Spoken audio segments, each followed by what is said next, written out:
Hello everyone, and welcome to another Learn With Me sketchbook session. Today I'm going to be trying to improve at drawing action poses. I saved a bunch of references of action poses on Pinterest, and I'll put a link to all of the references I use in the description. Also, I'm really sad because I already started this video, but then my camera decided, hey, I'm not going to save any of the footage you recorded, so I need to start all over. So yeah, we're starting all over. So to help me stay really loose when I'm doing these practice sketches, I'm going to set a timer for 5 minutes and 10 seconds. I'm giving myself the extra 10 seconds so that I have time to get set up after I make the timer go off. This will help me to not focus on details and to focus more on getting the shapes in place and to also focus on the feeling of the sketch. I do want these to be slightly more detailed gesture drawings. Some can be super duper loose because they're done in like 30 seconds. But I do want to be able to get the general form of the body in place. So like I mentioned, we're going to be starting over because my memory card messed up.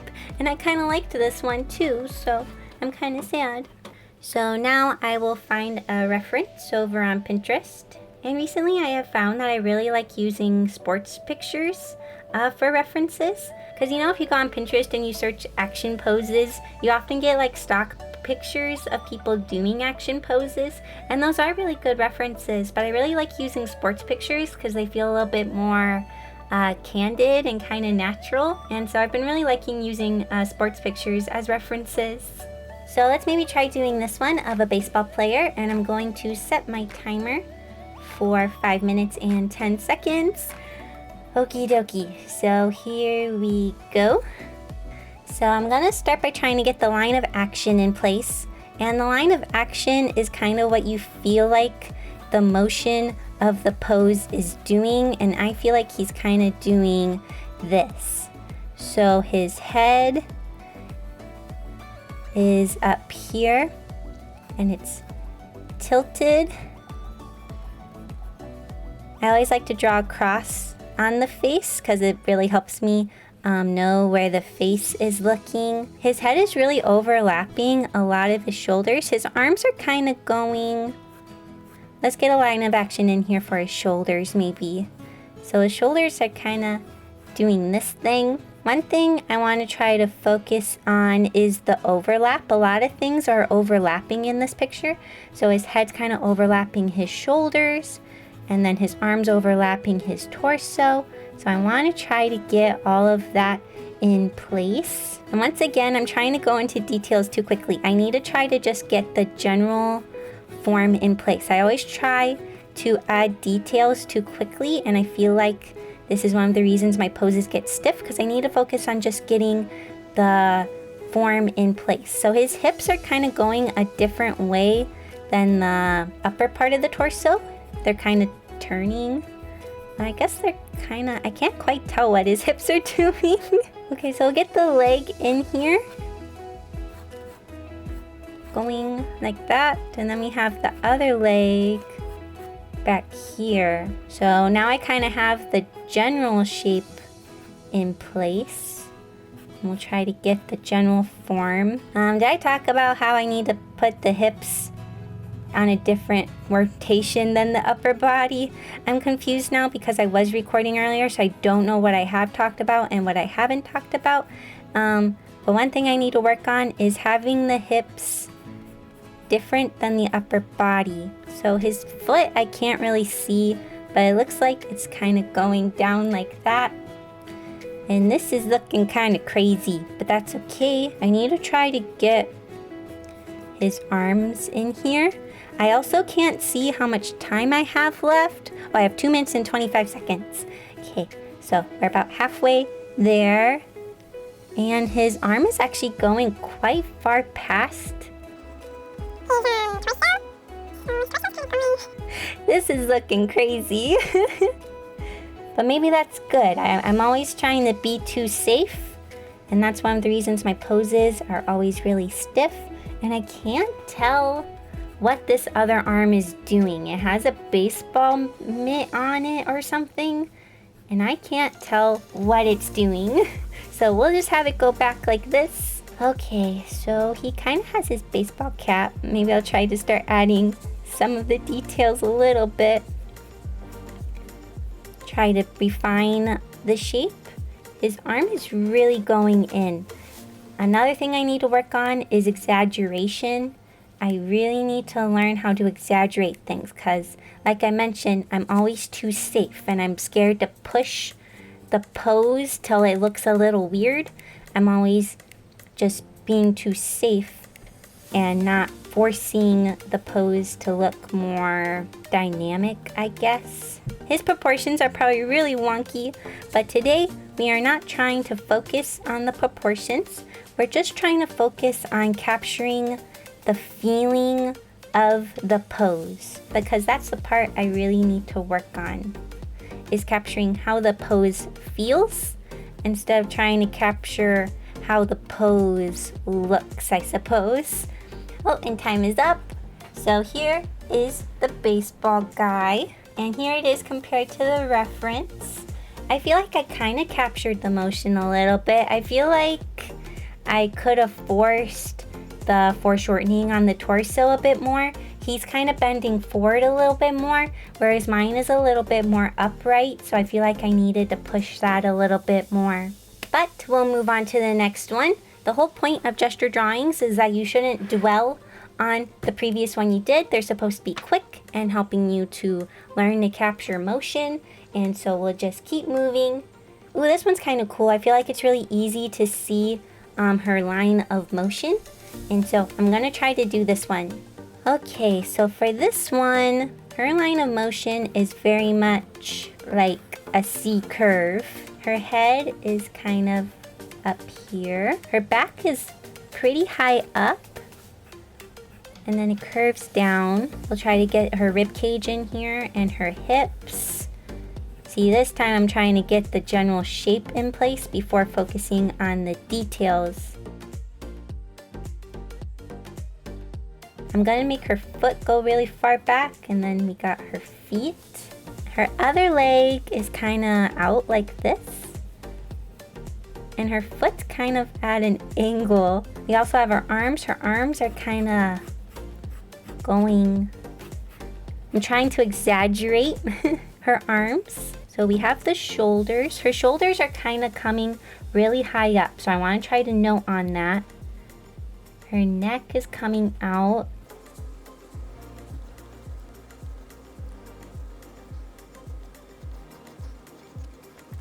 One of the reasons why I wanted to do this video is because people often tell me my poses are stiff, and I know my poses are stiff, so it's something I've been trying to work on recently. And I was posting pictures on Instagram of the practices I have been doing, and someone was wondering if I could do a video on it, and I was like, oh, that might be kind of a fun video. And I also learn a lot from these Learn With Me videos, because like I've mentioned, they kind of help me because I can watch it back later and try to remember what I learned in the video. And I also have to re-listen to myself say what I learned when I'm editing. So there's just something kind of magical about these Learn With Me videos for me, and I always end up learning a lot from them. So her foot is she's kind of on the ball of her foot, and her heel's kind of coming up. I feel like her proportions are really weird, but I'm gonna look past that. I'm trying to capture the motion. Like in my last video where I was talking about feet, I feel like my feet construction confidence grew a lot. I feel like I made her, she looks kind of unbalanced for some reason. And once again, I don't feel like I didn't emphasize the curve enough. I'm gonna make her ponytail fly in the wind. It's not doing that in the picture, but I feel like it might add some fun motion if I give her some hair. Let's see, let's maybe try to add some of her clothing. This can kind of help give some more form to the picture by adding the lines for the clothes.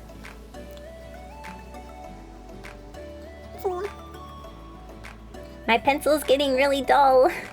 So for this one, I still kind of have a full minute left, but I feel like this is okay, and I don't really feel like I want to add any more details to it, so I feel like I will move on to another one. I might have rushed a little bit too much with this one. Maybe I could have made it a little bit neater and cleaner, but it's okay. I wasn't intending to draw these so big. I wanted to fit more on the page, but I drew them kind of big. Let's see, how about we try this one? I feel like this one's gonna be really hard because he's really scrunched up and we're getting a lot of foreshortening with the torso, and I always have a hard time with that, but let's give it a shot. The worst that can happen is that it doesn't turn out good, and that's okay, because these are just quick studies. Okie dokie. So, his line of action is very much, it's kind of sharp. He has the curve of his body and then kind of shoots down into his leg. So his foot and his head are kind of lined up in the picture. His head is going kind of like this. So his back is really confusing me. His back's kind of jutting out here, and then we have his arm coming out. And we don't even really see his neck very much. I kind of see the collar of his shirt, but his torso kind of goes down. Like I mentioned, for poses that have a lot of torso foreshortening, I have a hard time with. Then we have his hips. So his torso is kind of going like this, and then we have the hips. Next, his leg is jutting out down here, and his foot's really turned. There we go. I gotta try to stay in frame while going fast. His other leg is very bent. And for the joints, I often like to use circles to kind of mark them. His other foot, we just kind of see it peeking out. We don't see the bottom part of his leg. Okay, so let's try to refine the shape of his legs a little bit more. Oh wait, I should probably get his arm in place. That's important. So for his arm, it's going out like that.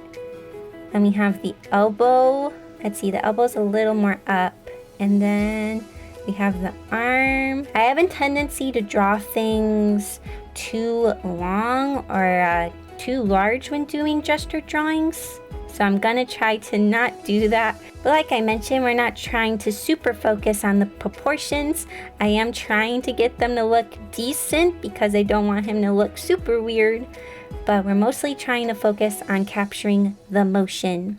Okie dokie. So I'm gonna start refining the shape of his leg a little bit more. We have the knee. And then it goes down. I feel like I made his leg a little too long, so I'm gonna try to shorten that up a little bit. He has a sock down here. It's kind of hard to tell what his feet are doing because they're in this really weird angle. But we'll try. Here is this one compared to the reference picture. I actually feel like this one turned out better than I was expecting it to. I kind of feel like he doesn't have enough weight. Like, he doesn't really have the feeling of weight in this foot. So that's something I also need to work on, is showing the feeling of weight in a picture. Because it kind of feels like he doesn't have much weight on the foot like he does here. Like, you can kind of like feel it. But with this, I don't really feel it. Let's move on to the next one.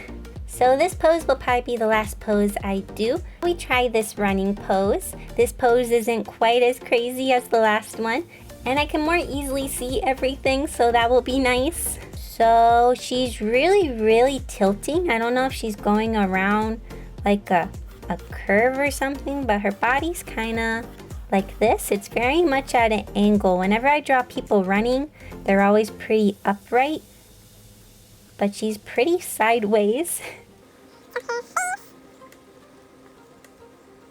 Next, we have her shoulders. Another thing I do is I tend to put too much emphasis on the neck. Like I almost forget that the head will block the neck a bit, or it'll kind of go like the shoulders.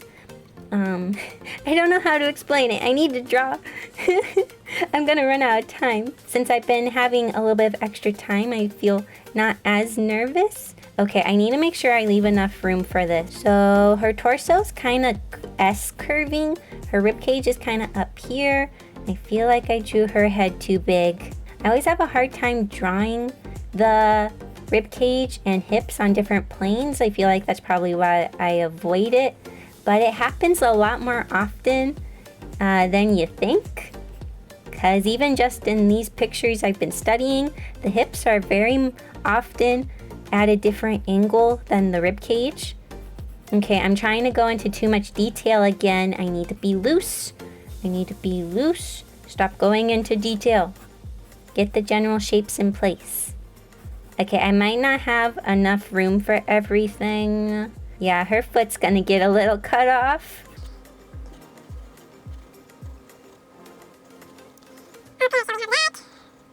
Now we'll start refining the pose a little bit more. I also want to try to think of things more as 3D shapes and cylinders in like a 3D area. Because foreshortening and stuff like that, I always have a hard time with, and that's probably just my lack of understanding on how the limbs look in different poses, and it's something I need to work on. And doing these will kind of help do that. And I feel like I emphasized the neck a little bit too much again. Meh. It's hard to break habits that you have, but becoming aware of them is really good. She's kind of wearing a sports bra thing, so I will draw that in. I feel like I made this arm too big or something. This arm's really funky. So now we have her legs. The knee is gonna go about here. The knee goes at about the halfway point of the leg. So I try to put it at the halfway point, sort of. Like I mentioned a few times, we're not trying to focus on getting the anatomy super correct. We're just trying to focus more on getting the feeling of the picture, because I feel like that's where I often go wrong. I don't focus on capturing the feeling first. I'm focusing too much on the anatomy and too much on the details that I'm not giving the pose any feeling to it. So that's what I want to try to improve on. And time is up. So let's see how I did. I feel like I made her tilt maybe a little too much. She looks a little unbalanced. Here it is compared to my reference. I feel like there's something funky going on with this leg here. It just doesn't look correct. And I also didn't put enough space in between for this leg. This leg is different than this back leg. But I do feel like it's an improvement from my usual running poses. My usual running poses feel very stiff and not very motiony. So hopefully it's an improvement. So here are the quick pose studies I completed in this video. I do feel like I did learn things while doing this. I noticed that I kept trying to too quickly add details before adding the general shapes. So going forward, I want to try to focus more on adding the general shapes and getting the feeling of the pose in place before going into details. I hope this video was also a bit helpful to you and that you enjoyed it. I had a lot of fun filming it. If you want me to do more videos like this, please let me know and give this video a thumbs up. Well, thank you all so much for watching, and I'll see you all next week in my next video. Bye!